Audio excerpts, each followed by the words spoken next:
সর্বশেষ যে লোকটা জান্নাতে যাবে তাকে আল্লাহ তাআলা জাহান্নামের আগুনে পোড়াতে পোড়াতে ছাই বানিয়ে ফেলবে।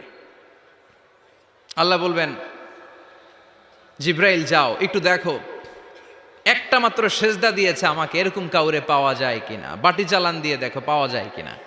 খুঁজে খুঁজে কাউরে পাবে না। আল্লাহ বললেন আবার দেখো, খুঁজে খুঁজে একজনকে পাবে, সামান্য ইমানের ছিটে ফোঁটা তার অন্তরে ছিল। আল্লাহ বলবেন যেহেতু ছিটে ফোঁটা আছে, অনেক মায়ের খাইছে, ওকে বের করে জাহান্নাম থেকে বের করে একটা নির্ধারিত দূরত্বে রেখে দাও। রেখে দেয়া হবে, কিন্তু জাহান্নামের আগুনের লেলিহান শিখাতে তার গা ঝলসে যাবে। সে আল্লাহর ডেকে বলবে, মাবুদ তোমার কাছে আমি কিছু চাই না, জাহান্নাম থেকে তুমি আমাকে বের করেছো, জীবন নদীর পানি তুমি আমার গায়ের মধ্যে ঢেলে দিয়েছো, আমি আবার সজীবতা ফিরে পেয়েছি। আমি তোমার কাছে জান্নাত চাই না, শুধু নিরাপদ একটা দূরত্বে আমাকে রেখে আসো, যাতে জাহান্নামের আগুন আমারে কষ্ট দিতে না পারে। আল্লাহ আমি কিন্তু তোমার কাছে জান্নাত চাই না। কি চাই না?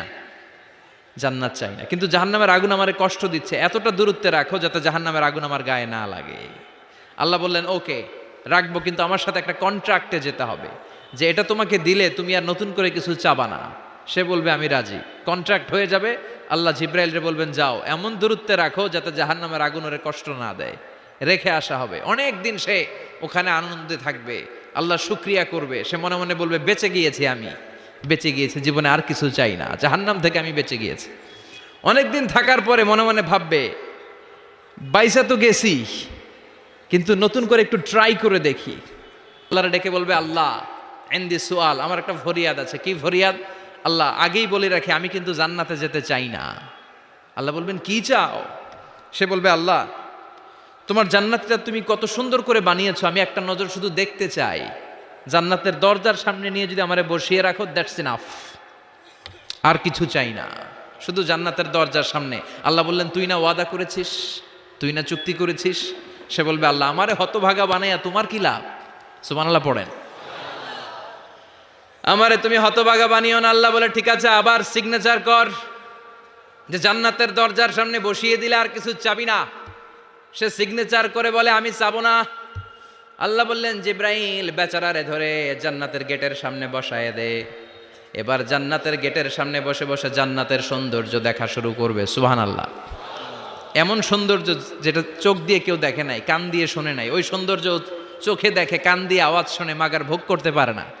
অন্তরে জ্বালা আছে না নাই? এয়ার কন্ডিশনের রুমে ঢুকতে না পারলেও, এয়ার কন্ডিশনের রুমের দরজার বাইরে দাঁড়ালো, এয়ার কন্ডিশনের রুমের একটা ঠান্ডা বাতাস গায়ে লাগে না? কথা বলেন তো। ও যখন জান্নাতের দরজার সামনে দাঁড়াবে, ওর গায়েও এরকম জান্নাতের ঠান্ডা বাতাসের হিমেল ছোঁয়া গাটাকে শীতল করে দিবে। ওই শীতল হয়ে যাওয়ার পরে আর তো সহ্য হবে না, আবার আল্লাহরে ডাকবে। মনে মনে ভাববে আর একটু ট্রাই করি না, দোষ কি, আস্তে আস্তে অনেক দূর তো আগাইছি। সুবহানাল্লাহ কইবেন না? এবার আল্লাহরে বলবে আল্লাহ ইনদি সুআল, আল্লাহ তুমি যদি কোনো বিষয়ে নতুন করে ডিসিশন নাও, তোমারে জিজ্ঞেস করার মতো কি কেউ আছে? আল্লাহ বলে না, আমি তো সব রাজার বড় রাজা, মহারাজা, আমার উপরে তো কারো কথা চলে না। ওই হতভাগা লোকটা বলবে আল্লাহ এত সুন্দর জান্নাত তুমি বানালা, চোখ দিয়ে সৌন্দর্য দেখি, কান দিয়ে আওয়াজগুলো শুনি, হুর আর গেলমান হেঁটে বেড়ায়, এত সুন্দর জান্নাত চোখ দিয়ে দেখি, ঢুকতে পারি না, আমারে কষ্ট দিয়ে তোমার কি লাভ? ও আল্লাহ আমারে তুমি মাফ করে দাও, জান্নাতের চিপার মধ্যে এক কর্নারে তুমি একটু আমারে জায়গা করে দাও। আল্লাহ বলবেন ওয়াই হাক ইয়াবনা আদম, তোর ধ্বংস হোক হে আদম জাত, মা আগদারাকা, তোর চেয়ে বড় গাদ্দার আমি আমার সৃষ্টিকুলে কাউরে দেখি নাই, কারণ তুই আমার সাথে চুক্তি করিস আর চুক্তি ভঙ্গ করিস। আল্লাহর রহমতের দরিয়ায় তখন জোশ খেলে যাবে। ওর আকুতি মিনতি চাহনি আল্লাহর রহমতের দরিয়ার মধ্যে জোশ লাগিয়ে দিবে। আল্লাহর দয়া হয়ে যাবে, মায়া হয়ে যাবে। আল্লাহ বলবেন ঠিক আছে জান্নাতে যা। লোকটা এবার এক দৌড়ে জান্নাতের ভিতরে ঢুকে যাবে। লোকটার দৌড় দেখে আবার লোকটারে আল্লাহ ডেকে বলবে একটু দাঁড়া, একটু দাঁড়া, জান্নাত তো দিছি, তো দৌড় দিলি কেন? সুবহানাল্লাহ কইবেন না?